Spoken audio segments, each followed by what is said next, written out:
আপনারা যারা chowmein, pasta, নুডলসের অনেক বেশি ভক্ত রয়েছেন তাদেরকে বলব আপনারা এই রেসিপিটা ট্রাই করলে আপনাদের হেলথ যেমন সুস্থ থাকবে তেমন কিছু বেনিফিশিয়ালও জিনিসপত্র খেতে পারবেন।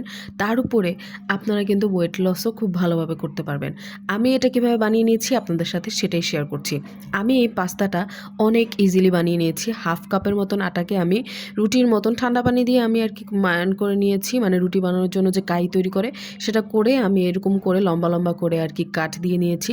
আপনারা আপনাদের পছন্দ মতন কাট দিয়ে এটাকে পানির মধ্যে একটুখানি লবণ দিয়ে তারপর হচ্ছে সিদ্ধ করে নেবেন। আমি অল্প পরিমাণে একটু তেল নিয়েছি, এটার মধ্যে পেঁয়াজ কুচি আর মরিচ কুচি দিয়ে সুন্দরভাবে একটু নেড়ে চেড়ে নিচ্ছি। তারপর এটার মধ্যে একটা ডিম দিয়ে দিব, তারপর ওটাকে ঝুরি ভাজার মতন করে নিব।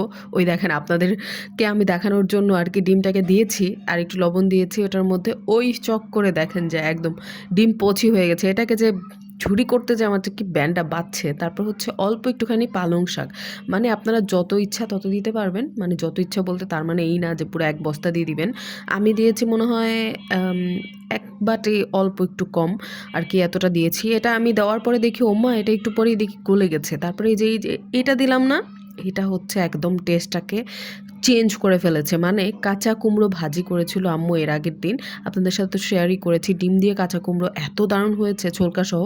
ওটা একটুখানি রয়ে গেছিলো, ওটা আমি আমার জন্য আর কি রয়ে গেছিলো, আম্মু রেখে দিয়েছিল, ওটা আমি দিয়ে ফেলেছি। তারপর মিক্স তারপর নুডলসটা দিয়ে, মানে এই পাস্তাটা দিয়ে তারপর নিয়ে নিলাম। তারপর উপর দিয়ে একটুখানি ধনেপাতা দিলাম। বিশ্বাস করুন এত দারুণ, এত দারুণ, মানে ওয়েট লস প্রোগ্রামে যদি এটা থাকে আমি তো প্রত্যেক দিন খাবো। আপনারাও ট্রাই করবেন, অবশ্যই কমেন্ট করে জানাবেন।